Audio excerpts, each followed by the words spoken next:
Travailler sa voix en toute confiance, comment savoir si nous sommes dans la bonne direction? Dans cet épisode, nous allons voir aujourd'hui quelles sont les 3 questions que tu dois absolument te poser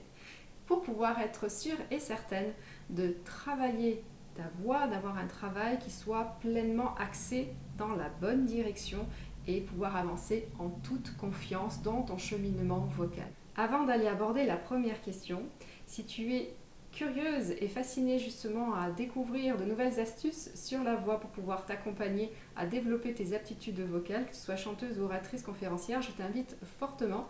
à me rejoindre à travers ma newsletter. Pour ça, il suffit d'aller sur mon site internet www.catherinesoureau.com ou tout simplement en cliquant sur le lien que je t'ai mis juste en dessous de cette vidéo où tu vas pouvoir faire partie de ma liste de contacts et recevoir chaque semaine des trucs et astuces sur la voix pour t'accompagner en cette nouvelle année à développer tes aptitudes vocales. Que tu sois chanteuse ou oratrice, tu es la bienvenue. Alors comment savoir justement lorsqu'on entame un processus de travail de la voix, que tu sois seule ou accompagnée, il est parfois difficile de savoir si on est pleinement dans la bonne direction. On se demande souvent, est-ce que les vocalises sont adaptés à ce que j'ai envie d'atteindre au niveau de mes objectifs? Est-ce qu'ils sont vraiment bien ciblés? Et j'ai même envie de dire, au-delà de savoir s'ils sont bien adaptés à notre voix, est-ce qu'ils sont pleinement adaptés à ce que je veux devenir comme chanteuse ou comme oratrice? C'est-à-dire, est-ce qu'ils sont pleinement alignés aussi à la femme oratrice et la femme chanteuse que je veux incarner? Et donc pour ça, il y a 3 questions que tu dois absolument te poser pour pouvoir justement être certaine d'être dans cette bonne direction, qu'elle soit pleinement alignée à toi, à ton identité vocale. Alors commençons avec la première. Eh bien la première question tout simplement, c'est d'aller chercher à identifier quels sont les blocages que tu as au niveau vocal. Ça peut paraître un peu simpliste de le dire comme ça, mais bien souvent tu vas te rendre compte dans tes réponses que bien souvent, eh bien, les blocages que l'on a ne sont pas forcément liés directement à la mécanique, mais qu'ils relèvent certains blocages que nous avons d'un point de vue émotionnel ou des expériences que l'on a pu vivre dans notre vie et qui ont en quelque sorte conditionné notre façon de nous exprimer avec notre voix, que ce soit sous le prisme de la voix chantée ou de la voix parlée ou les deux. Et tu vas te rendre compte que finalement, c'est pas tant le problème, la mécanique, d'avoir justement une certaine prouesse artistique vocale, mais c'est qu'il y a quelque chose de beaucoup plus profond, quelque chose qui relève justement plus de notre état d'esprit ou de l'ordre émotionnel ou qui sont affectés justement par des expériences que l'on a pu vivre ou tout simplement même des préjugés que l'on peut avoir et qui en quelque sorte indirectement nous bloquent dans certaines prouesses artistiques. Alors bien évidemment, en disant ça, je ne dis pas que les exercices et la technique vocale ne servent à rien, bien au contraire, mais bien souvent, aller entamer un travail, un processus en engageant directement la technique vocale sans prendre le soin d'aller rechercher justement ces éventuels blocages, en réalité, on va se retrouver confronté dans certaines situations qui vont indirectement nous rappeler certains événements que nous avons vécus, nous bloquer. Et c'est comme ça qu'on arrive dans certaines prestations, se dire mais je comprends pas, pourtant je l'ai super bien fait en répétition, ça a super bien marché, je le fais super bien, et puis j'arrive là, voilà cet événement-là, et puis le trou noir, c'est le blocage, je ne comprends pas. Eh bien parce que la technique c'est une chose et elle est très importante de l'avoir, mais en amont il va falloir que tu creuses aussi sur cette femme et cette identité vocale que tu veux réellement incarner. Et pour cela, eh bien, la première question c'est de se demander quels sont les blocages, quels peuvent être les blocages actuels qui font qu'il y a de la résistance justement au niveau de l'expansion justement de ta voix. La deuxième question qui est importante de se poser aussi, eh bien c'est d'aller rechercher justement qu'est-ce que tu veux réaliser concrètement avec ta voix. Alors si tu es chanteuse par exemple, eh bien quelles sont tes chanteuses préférées ou tes chanteurs préférés, et à travers ça, c'est pas tant l'idée d'aller s'inspirer comme copier ou une personnalité, etc., mais c'est d'aller te questionner sur qu'est-ce qui m'attire chez ces professionnels-là, qu'est-ce qui fait que j'aime ce qu'ils font. Qu'est-ce qui fait que ce style en particulier, j'adhère à ce style ou non? Et si tu es oratrice, eh bien ça va être un petit peu le même processus, c'est d'aller justement te questionner chez les oratrices que tu admires, que tu as en exemple, qu'est-ce qui fait que chez elles, ça te plaît dans leur façon de s'exprimer. Et au-delà même du style, qu'on peut justement analyser peut-être de manière plus aisée dans le domaine des chanteuses, parce qu'il y a vraiment, c'est classifié voilà, avec des répertoires, etc. Mais c'est d'aller identifier aussi qu'est-ce qu'elle émane cette personne et qui fait que ça t'attire. Au-delà même de la voix, puisque la voix, c'est vrai qu'on a tendance bien souvent à apporter notre analyse, donc d'avoir cette fibre analytique, d'aller sur des choses très mécaniques au niveau de la voix, mais bien souvent, ce que l'on ressent n'est pas forcément lié à la mécanique, mais plutôt à une résonance, à une vibration, à des choses qui émanent justement de la voix, outre l'aspect technique. Et donc d'aller plutôt se poser la question comme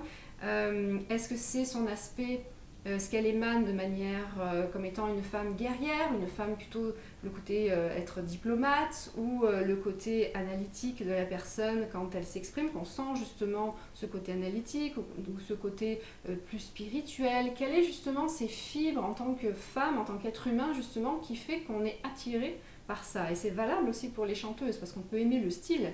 mais pas forcément toutes les chanteuses qui abordent ce style-là. Donc c'est qu'il y a vraiment quelque chose chez la personne, chez l'identité en fait de la personne, qui fait écho en nous. Donc si ça fait écho en nous, c'est que c'est déjà à l'intérieur de nous, donc qui fait qu'on arrive à se connecter, à se relier justement à cette personne-là, on s'identifie justement à elle. Mais c'est une façon justement de pouvoir creuser sur soi et de comprendre qu'est-ce qui nous attire en cherchant justement les réponses à ces questions-là. C'est une façon de mieux se comprendre et de se découvrir. Et à partir de là, tu vas pouvoir établir justement un plan d'action, un travail pour pouvoir aller orienter justement tout l'aspect technique vers justement cette fibre énergétique que tu veux pleinement incarner. Donc ça, c'est la deuxième question que tu dois te poser, à savoir justement qu'est-ce que tu veux réellement, concrètement réaliser avec ta voix pour savoir qu'est-ce que tu veux incarner, qui tu veux vraiment incarner, donc qui tu es toi. La troisième question que tu dois absolument aussi te poser dans ce processus de travail justement de la voix pour être certaine d'être vraiment dans cette bonne direction, eh bien c'est d'aller observer quelle est concrètement la place de ta voix dans toutes les sphères de ta vie, et ce, aussi bien dans ton domaine professionnel que dans ton domaine personnel. C'est-à-dire d'aller observer, est-ce qu'il y a, alors indépendamment du fait de s'adresser à un adulte et à un enfant, forcément on ne va pas parler de la même manière, on ne va pas s'exprimer de la même manière, de la même façon quand on va chanter à un public pour enfants ou un public pour adultes, pas forcément le même répertoire, donc on n'a pas forcément la même manière d'aborder aussi la voix. Eh bien, quand on a justement des points de similitude avec le même public adulte, que ce soit dans tes échanges oratoires, donc de la vie de tous les jours, ou même dans des prestations chantées, etc., eh bien c'est d'aller observer pourquoi dans telle situation, ça fonctionne super bien, et pourquoi dans telle situation, la voix a l'impression qu'elle t'échappe et que tu as l'impression de ne plus rien maîtriser, de ne plus mettre justement de ta voix et de ce qui se passe, etc. Qu'est-ce qui fait que dans certaines situations, tu te sens pleinement à l'aise vocalement, et qu'est-ce qui fait que dans d'autres situations, alors pourtant tu maîtrises et tu sais pleinement faire les choses, parce que tu l'as réussi dans certaines situations, pourquoi dans celle-là précisément, ça n'a pas fonctionné? Tu vas te rendre compte que en analysant justement ces choses-là, tu vas pouvoir aller creuser encore un peu plus sur la femme que tu es, que tu veux incarner aussi. Ça va te donner justement des pistes de travail à développer, justement à aller cibler quelles sont tes failles et pourquoi dans cet événement-là particulièrement, ça n'a pas fonctionné comme tu le souhaitais, alors que dans d'autres contextes, ça aurait fonctionné. Qu'est-ce qui a fait que, quelles ont été justement les failles qui ont conduit à, alors je vais pas dire un échec, mais qui ont conduit justement à cette frustration vocale, parce que tu n'as pas reçu les résultats escomptés que tu voulais justement obtenir. Donc, et ainsi, en nommant justement, en ciblant ces failles-là, tu vas pouvoir concrètement élaborer un plan d'action pour creuser un peu plus en profondeur sur ces failles-là, pour justement faire que te servir justement de ces événements-là comme tremplin pour pouvoir réussir par la suite et faire que justement ces failles-là n'existent plus. Et donc tout simplement pour pouvoir incarner pleinement la chanteuse que tu veux être, l'oratrice que tu veux être et même l'oratrice chanteuse que tu veux être. Parce qu'au final, que ce soit chanter ou parler, c'est la voix qui s'exprime et c'est la même voix qui s'exprime. Donc voilà pour les 3 questions que tu dois, à mon sens, te poser pour être certaine d'être dans la bonne direction, d'avoir un travail efficace qui soit où tu puisses être vraiment pleinement en confiance dans ce cheminement de la voix, que tu décides de développer aujourd'hui ta voix de chanteuse ou que tu décides aujourd'hui de développer ta voix d'oratrice. Eh bien, ce sont les 3 questions que tu dois absolument te poser. Voilà, c'est tout pour l'épisode d'aujourd'hui. J'espère que tu as aimé. Aussi, si tu as aimé, eh bien, n'oublie pas d'aimer cette vidéo, de la partager. N'oublie pas aussi, si ce n'est pas encore déjà fait, eh bien, de t'abonner à cette chaîne YouTube en activant la petite cloche pour être sûre et certaine de ne pas manquer eh bien, les prochains épisodes qui s'en viennent ici sur ma chaîne YouTube Catherine Soero. Aussi, comme je l'ai dit auparavant, si tu as envie et si tu as à cœur d'avoir davantage de trucs et astuces justement sur la voix, eh bien, je t'invite fortement à t'abonner à ma newsletter en cliquant sur le lien sous cette vidéo, donc dans la description de cette vidéo. Des trucs et astuces que je partage exclusivement sur ma newsletter et pas sur les réseaux sociaux. Donc voilà, c'est tout pour aujourd'hui. Je te remercie infiniment. D'ici là, porte-toi bien. Je te dis à la prochaine vidéo. Merci et à tout bientôt. Ciao, ciao.